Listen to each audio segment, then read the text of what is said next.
پھر اس نے اپنے سپاہیوں کو حکم دیا کہ ان چاروں کو گھوڑوں پر باندھ دیں۔ جب وہ روانہ ہونے لگے تو تیمور نے محسوس کیا کہ اس کے سپاہی اسے فخر اور تحسین بھری نظروں سے دیکھ رہے ہیں۔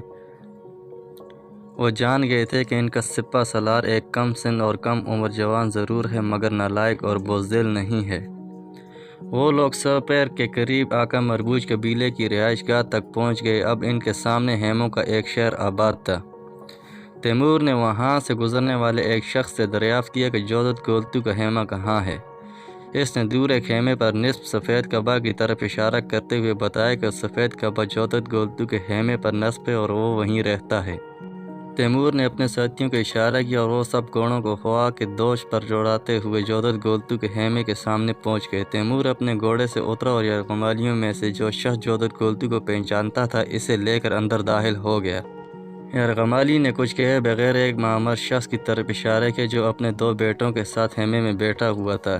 اس سے پہلے کہ ان لوگوں کی حیرت ختم ہوتی، تیمور نے اپنے سپاہیوں کو اشارہ کیا جنہوں نے آگے بڑھ کر جودت گولتو اور اس کے دونوں بیٹوں کو گرفتار کر لیا اور اس کا منہ کس کر باندھ دیا۔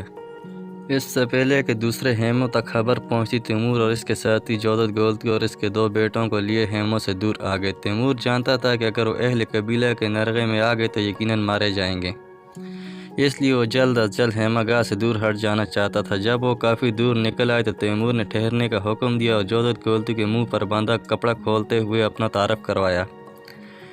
جودت گولتو کی عمر 60 سال لگ بھگ تھی اور وہ خاصا صحت مند تھا۔ وہ ساری بات سمجھ چکا تھا، اسی لیے تیمور سے پوچھنے لگا، تم مجھ سے کیا چاہتے ہو؟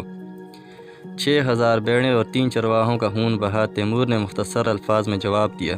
جودت گولتو نے انجان بننے کی کوشش کی، اس پر تیمور نے اسے تہمکانہ لہجے میں مخاطب کرتے ہوئے کہا، دیکھو جودت گولتو، میں جانتا ہوں کہ تو اپنے قبیلے کا سردار ہے اور یہ ناممکن ہے کہ تیری مرضی اور رضامندی کے خلاف تیرے قبیلے کے لوگ سمرقند سے 6000 بھیڑیں چرا لائیں اور 3 انسانوں کو قتل بھی کر دیں۔ لہٰذا بہتری اسی میں ہے کہ تو میرا مطالبہ مان لے، ورنہ اگر تو نے میری بات نہ مانی تو تیرے سامنے پہلے تیرے بیٹوں کو موت کے گھاٹ اتاروں گا اور پھر تجھے بھی قتل کر دوں گا۔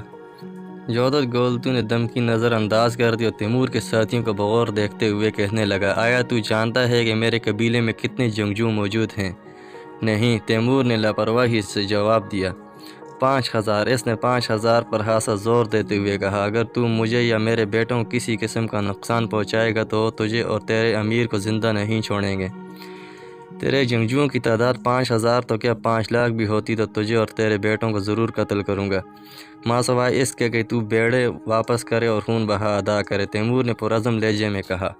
اپنی بات کو سچ ثابت کرنے کے لیے اس نے حکم دیا کہ جودت کے بڑے بیٹے کی گردن پر رسی لپیٹ کر دونوں طرف سے کھینچی جائے۔ تیمور کے سپاہیوں نے ایسا ہی کیا۔ پھر اس وقت جب کہ جودت کا بیٹا کسی ذبح شدہ پرندے کی طرح فڑفڑا رہا تھا، جودت گولتو چیخ اٹھا، ٹھہرو، دیتا ہوں، رک جاؤ۔ تیمور نے اشارہ کر کے اپنے سپاہیوں کو روکنے کا حکم دیا، کہا کہ وہ لڑکے کی گردن سے رسی کھول دیں۔ لیکن جب رسی کھولی تو بہت دیر ہو چکی تھی۔ جودت کا بیٹا اسی لمحے زمین پر گرا اپنا دم توڑ چکا تھا، غالباً اس کا دم گھٹ گیا تھا۔ جودت گولتو نے اپنے بیٹے کا انجام دیکھا تو بے اختیار دونوں گھٹنوں پر بیٹھ کر سر پٹکنے لگا، پھر چہرہ چھپا کر زار زار رونے لگا۔ تیمور نے اپنی تلوار میان سے نکالے بغیر اسے 2-3 مرتبہ ٹوکا دیا اور کہا، اے زن صف انسان، اگر تو اتنا ہی کمزور دل ہے کہ عورتوں کی طرح آنسو بہا رہا ہے تو نے پہلے کیوں کر چوری کرنے اور ناحق قتل کرنے کی جسارت کی؟ اب تو سن لے کہ اگر تو نے اب بھی میری بات نہ مانی تو میں ابھی تیرے دوسرے بیٹے کا بھی وہی حال کروں گا جو پہلے کا کیا۔ لہٰذا اگر تو اسے زندہ دیکھنا چاہتا ہے تو بیڑیں واپس کر اور 3 انسانوں کا قتل کا خون بہا بھی ادا کر دے۔ جودت گولتو نے چہرے پر سے ہاتھ اٹھائے اور آنسو بہتا ہوا بولا، خون بہا کتنا ہوگا؟ اس پر تیمور نے شرعی حوالہ دیتے ہوئے کہا، قرآن کہتا ہے اگر کسی کو غلطی سے قتل کر دیا جائے تو قاتل کو خون بہا کے طور پر 100 اونٹ دینے ہوں گے، لیکن تیرے سپاہیوں نے جان بوجھ کر 3 چرواہوں کو قتل کیا، لہٰذا ہر ایک خون کی قیمت 300 اونٹ ہوگی۔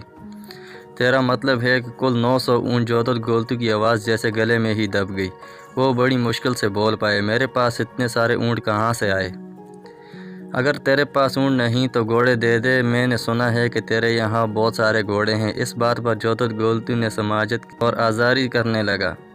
اس نے تیمور سے کہا کہ باخدا گھوڑے بھی میرے نہیں بلکہ قبیلے والوں کے ہیں۔ کوئی بات نہیں، تیمور نے لاپرواہی سے جواب دیا، اپنے قبیلے والوں سے کہہ کہ گھوڑے بیچ کر تیری جان بچا لیں ورنہ میں تم دونوں کو قتل کر دوں گا۔ تیمور نے لاپرواہی سے جواب دیا، اپنے قبیلے والوں کو کہے کہ گھوڑے بیچ کر تیری جان بچا لے ورنہ میں تم دونوں کو قتل کر دوں گا۔ آخرکار جودھر گولتو رضامند ہو گیا۔ اس نے وہاں سے گزرنے والے ایک شخص کو قبیلے کے بزرگوں کے پاس بھیجا اور پیغام دیا کہ چوری شدہ بھیڑیں واپس کر دیں اور خون بہا کے طور پر 900 گھوڑے بھی بھیج دیں، ورنہ میں اور میرا بیٹا زندہ نہ بچ سکیں گے۔ جودھر گولتو نے بڑے بیٹے کی لاش بطور ثبوت اہل قبیلہ کے پاس بھیج دی۔ قبیلے والوں نے یہ سارا ماجرا دیکھ کر بیڑیں اور مطلوبہ گھوڑے تیمور کے حوالے کر دیے۔ اس نے پھر بھی جودھر گولتو اور اس کے بیٹے کو رہا نہیں کیا، بلکہ اپنے 100 سپاہیوں کو یہ ذمہ داری سونپی کہ وہ بیڑیں اور گھوڑے لے کر سمرقند پہنچیں، اور خود بقیہ 100 سپاہیوں کے ساتھ وہیں ٹھہر گیا۔ جودھر گولتو اور اس کا بیٹا اس وقت تک یرغمال بنے رہے جب تک کہ سمرقند سے بیڑیں اور گھوڑے بحفاظت پہنچنے کی خبر نہ آ گئی۔ پھر تیمور نے ان دونوں کو آزاد کر دیا اور خود باقی سپاہیوں کے ساتھ تیزی سے سمرقند کی جانب روانہ ہو گیا۔